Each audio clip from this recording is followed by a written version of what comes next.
All right, here we go. We are on lesson 4, question number 1. And I'm going to start by setting up my statements and reasons.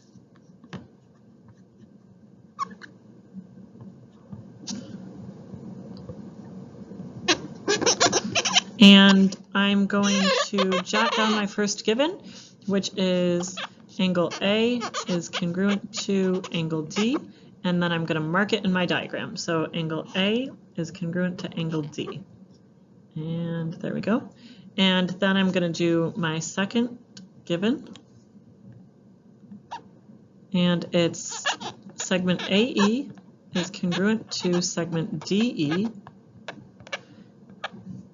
and given. Sorry, I'm using a new stylus. Thank you, Ian. And it's working a little better, but still not great. But hopefully you can still read it.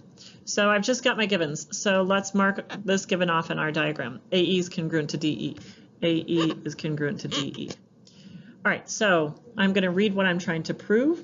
I'm trying to prove that triangle AEB, which would be this triangle here, is congruent to triangle DEC, which is this triangle here. Okay, again, a little messy, but I'm trying.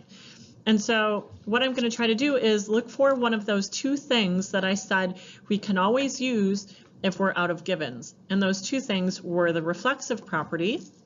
And so I would look for a common side, and in those two triangles it doesn't look like they share a common side. So the other thing I look for is vertical angles. And so my vertical angles would be these two at E, and remember they form the V. And so vertical angles look like this. Oh, there we go. And so the ones at E are vertical.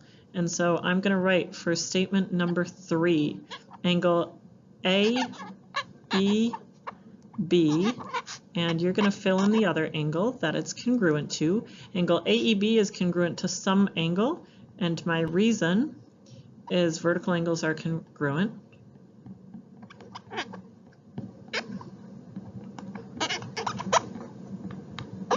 And then I can say what I'm trying to prove, and we only know one congruence method, and it's side angle side. So you are going to fill in our last statement, which is statement number 4.